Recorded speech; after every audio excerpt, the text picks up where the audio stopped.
Iran के पूर्व supreme leader ayatollah Ali Khamenei जो 36 सालों तक ईरान के सर्वोच्च नेता के रूप में सेवा दी हैं, उनका अंतिम संस्कार कल से शुरू हो गया है और 9 जुलाई 2026 को उनको सुपुर्द खाक किया जाएगा। लेकिन सबसे बड़ा सवाल ये है कि आयतुल्ला अली खामनेई जो थे सुप्रीम लीडर, उनकी अंतिम इच्छा क्या थी, उनकी आखिरी इच्छा क्या थी जो अब ईरान उसे पूरा करने जा रहा है। और इसे पूरा करने के साथ ही साथ ईरान ने कई बड़ी चेतावनी भी दी है अमेरिका और इजराइल को, साथ में ब्रिटेन और फ्रांस को भी दी है। तो आगे हम सभी सवालों का जवाब देंगे कि क्या अभी वर्तमान में मिडिल ईस्ट में चल रहा है, साथ ही साथ आयतुल्ला अली खामनेई से जुड़े हुए महत्वपूर्ण प्रश्न जिसका सवाल ढूंढने का प्रयास करेंगे इस वीडियो में। नमस्कार, आप देख रहे हैं दुनिया दरबार। तो आयतुल्ला अली खामनेई का जो आखिरी इच्छा था वो यही था कि वो इमाम रजा की दरगाह के पास उन्हें दफनाया जाए। तो उनकी जो आखिरी इच्छा थी उसे अब ईरानी मीडिया की रिपोर्ट्स के मुताबिक supreme leader ayatollah Ali Khamenei की आखिरी इच्छा को ईरान पूरा करने जा रहा है और अब वो इमाम रजा की दरगाह पे उन्हें दफनाया जाएगा 9 जुलाई 2026 को। इस बीच खबर ये भी सामने आ रही है कि ये जो दरगाह है, ये दरगाह कहाँ है, सबसे महत्वपूर्ण बात, क्योंकि ये जो दरगाह है ये पैतृक शहर यानी जो खामनेई साहब के पैतृक शहर है वो दरगाह वहीं पर है। तो 9 जुलाई को उनको सुपुर्द खाक किया जाएगा। इसके साथ ही साथ एक महत्वपूर्ण 3 प्रश्न हैं। पहला प्रश्न ये है कि अंतिम संस्कार में इतनी देरी क्यों हुई खामनेई साहब के। दूसरा कि अंतिम संस्कार जिस तरीके से ईरान कर रहा है 3 से 9 जुलाई यानी कि लगभग 7 से 6-7 दिन की हो रही है। तो इसमें ये देखना महत्वपूर्ण होगा कि इतने लंबे समय तक अंतिम संस्कार क्यों किया जा रहा है और क्या ये अंतिम संस्कार है या फिर ईरान का शक्ति प्रदर्शन, क्योंकि आपको भी पता है कि ईरान में अभी सभी देशों के प्रतिनिधिमंडल पहुंच रहे हैं अली खामनेई साहब को श्रद्धांजलि देने के लिए। तीसरा प्रश्न ये भी है कि अंतिम संस्कार के लिए मुहर्रम का ही महीना क्यों चुना गया है। तो पहला क्वेश्चन का सवाल यही है कि जो अली खामनेई साहब थे, आपको भी पता है कि इजराइल और अमेरिका के एयर स्ट्राइक में उनकी मौत हो गई थी, फरवरी की माह थी। उस बीच अंतिम संस्कार किया जाना बहुत ही मुश्किल था ईरान के लिए, खास करके क्योंकि अगर अंतिम यात्रा यानी उनकी जो शव यात्रा अगर निकाली जाती तो लाखों की संख्या में लोग उमड़ते और उस बीच बमबारी हो रही थी ईरान पर, इजराइल की तरफ से स्ट्राइक हो रही थी, अमेरिका के जो एयरबेस है वहाँ से स्ट्राइक हो रही थी। तो उस समय मुमकिन नहीं था कि आयतुल्ला अली खामनेई का अंतिम संस्कार किया जाए। लेकिन अब क्यों किया जा रहा है, क्योंकि आपको भी पता है कि ईरान और अमेरिका के बीच एक समझौता हुआ है, उसके बाद सीज़ फायर हुआ है। अभी जो डील है वो डील को लेकर के मैं आगे बताऊंगा कि क्या उसमें अपडेट्स आए हैं सामने।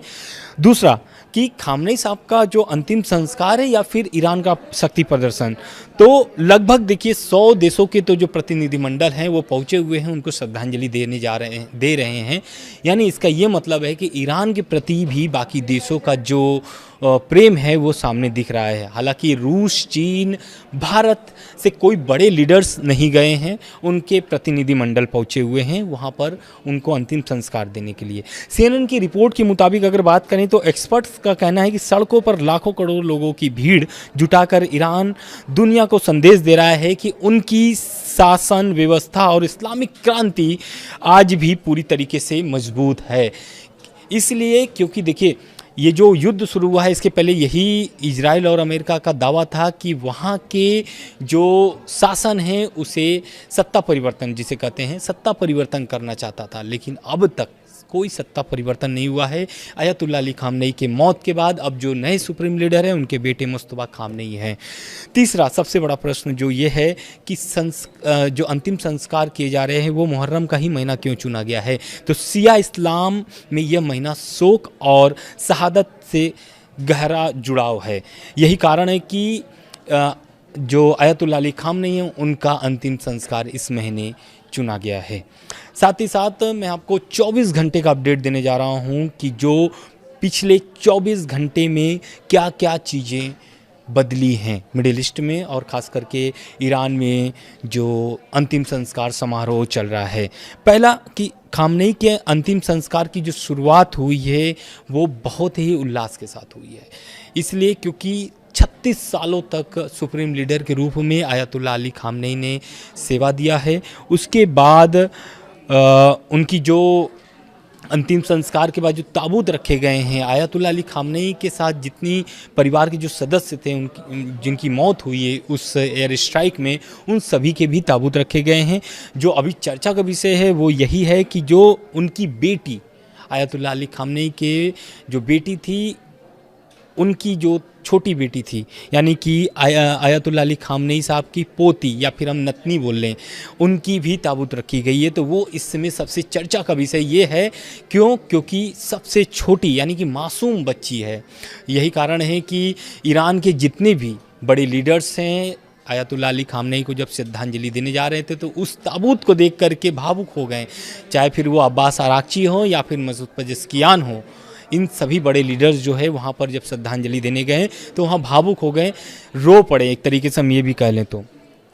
दूसरा, अंतिम संस्कार के लिए तेहरान में कड़ी सुरक्षा दी गई है, क्योंकि ईरान में लगभग तेहरान में बड़े लीडर्स पहुंच रहे हैं सभी देशों के, तो इस कारण से वहाँ पर सड़कें, चौराहे या फिर जो सरकारी इमारतें हैं या फिर बड़ी इमारतें हैं, वहाँ पर भी सुरक्षा का व्यवस्था किया गया है।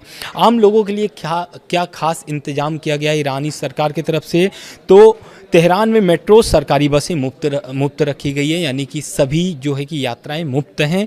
साथ ही साथ होटल किराए में 50% की छूट दी गई है, और स्कूलों और मस्जिदों में ठहरने की व्यवस्था की गई है। दूसरे शहरों से लोगों को लाने के लिए स्पेशल ट्रेन भी चलाई जा रही हैं, यानी कि जो आयतुल्लाह अली खामनेई के अंतिम संस्कार में शामिल होने के लिए पूरी व्यवस्था ईरान की सरकार कर रही है। चौथा, कि खामनेई की अंतिम यात्रा 5 शहरों से गुजरेगी, और ये कौन कौन से शहर हैं? सबसे महत्वपूर्ण ये 5 शहर हैं जहाँ से अली खामनेई साहब का अंतिम संस्कार यानी कि अंतिम यात्रा वहाँ से निकलेगी। तो पहला तो ये है तेहरान, दूसरा कोम से इराक के करबला तक, और उसके बाद नजफर से होकर गुजरेगी, और आखिरी जो यात्रा उनकी जो पहुँचेगी वो है मशहद, यानी कि मशहद उनकी वही पैतृक शहर है खामनेई साहब का, जहाँ पर वो सुपुर्द खाक किए जाएंगे। साथ ही साथ पांचवा जो सबसे महत्वपूर्ण क्वेश्चन ये है कि अंतिम संस्कार के बाद क्या अमेरिका और ईरान का वार्ता फिर से शुरू होगी या नहीं होगी, तो उसको लेकर के भी अपडेट्स सामने आ गए हैं। कतर का बड़ा बयान आया इस मामले को लेकर के, क्योंकि इसके पहले भी आप जान रहे हैं कि दोहा में एक बैठक हुई थी अमेरिका और ईरान की, जिसमें कोई भी समझौते ऐसे नहीं हुए हैं।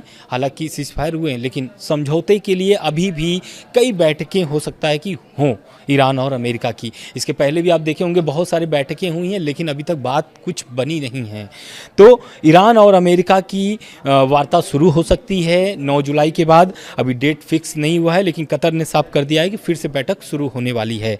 वहीं सबसे बड़ा ईरान ने एक्शन लिया है आयतुल्लाह अली खामनेई के अंतिम संस्कार के बीच में। IAEA यानी कि अंतर्राष्ट्रीय परमाणु ऊर्जा एजेंसी को जितने भी उनके निरीक्षक थे, यानी कि जो एक्सपेक्टर थे, वहाँ पर जो उनके परमाणु साइट्स के निरीक्षक कर रहे थे, उन पर रोक लगा दिए है ईरान ने। पूरी तरीके से परमाणु ठिकानों पर कोई भी निरीक्षक नहीं किया जाएगा IAEA की तरफ से। और सबसे बड़ा सवाल ये है कि IAEA अब इस पर क्या एक्शन लेगा, क्योंकि इसके पहले भी आपको पता है कि जब जून में हमला हुआ था, पिछले साल जून में हमला हुआ था, तब से ईरान ने IAEA पर एक्शन शुरू कर दिया है। और यही कारण है कि उस बीच भी जब हमले शुरू हो गए थे, हमले के बाद IAEA को बाहर की रास्ता दिखा दिया गया था।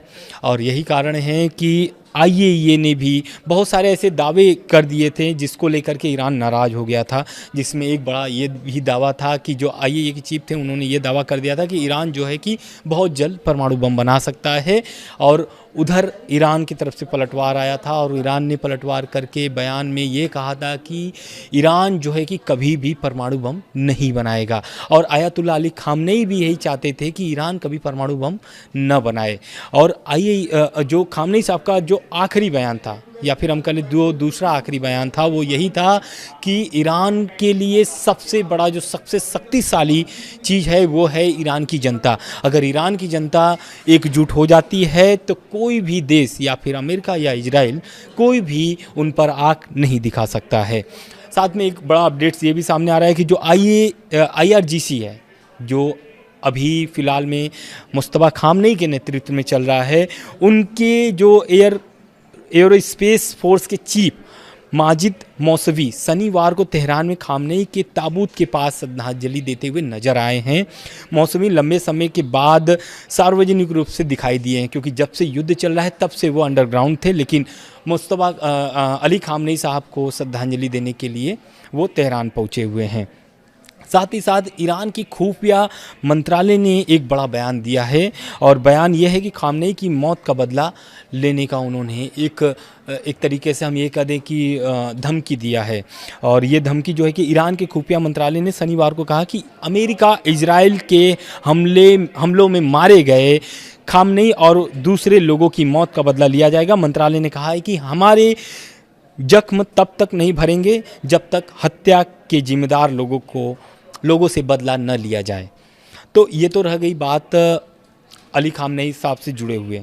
उसके बाद एक खबर सामने ये भी आ रही है कि जैसा मैंने आपको स्टार्टिंग में बताया कि ईरान ने अभी अंतिम संस्कार के बीच ब्रिटेन और फ्रांस को भी धमकी दिया है, तो वो है स्ट्रेट ऑफ हॉर्मुज से जुड़ा हुआ मामला। स्ट्रेट ऑफ हॉर्मुज को लेकर के अमेरिका को भी ईरान ने चेतावनी दिया था, यही दिया था कि जिस रास्ते की अनुमति ईरान की तरफ से दी गई है उस रास्ते पर ही उनके जहाज़ गुजरने चाहिए, नहीं तो उस पर बड़ा एक्शन IRGC की तरफ से किया जा सकता है। उसके बाद एक खबर सामने ये भी आ रही है कि ईरान की जो नेताओं की हत्या हुई है उसकी साजिश को लेकर के इजराइल पर बड़ा आरोप लगाया था ईरान ने। उसको लेकर के इजराइल ने एक तरीके से बड़ा बयान दिया है। उनका बयान मैं आपको कोट करके बता दे रहा हूँ। पहले तो इजराइल की जो PM ऑफिस ने द न्यूयॉर्क टाइम्स के उस रिपोर्ट को खारिज कर दिया है जिसमें दावा किया गया था कि अमेरिका को आशंका थी कि इजराइल ईरान के वार्ताकारों की हत्या की कोशिश कर सकता है। वार्ताकारी यानी जो पहले जो बैठक हो चुकी है जिसमें ईरान के बड़े लीडर्स शामिल हुए थे और उसमें अब्बास अराक्ची भी बहुत सारे बैठकों में शामिल हुए थे जो ईरान के विदेश मंत्री हैं। उसको लेकर के बड़ा एक तरीके से बयान आया है इजराइल PM ऑफिस से। उन्होंने कहा है कि हमेशा की तरह द न्यूयॉर्क टाइम्स की इजराइल और ईरान वार्ताकारों से जुड़ी हुई ताज़ा रिपोर्ट फर्जी है, इसका वास्तविकता से कोई भी लेना देना नहीं है। ये रह गई अब तक के सबसे बड़े अपडेट्स ईरान से जुड़ा हुआ। आगे जो भी अपडेट्स आते रहेंगे लगातार हम आपको पहुंचाते रहेंगे। धन्यवाद।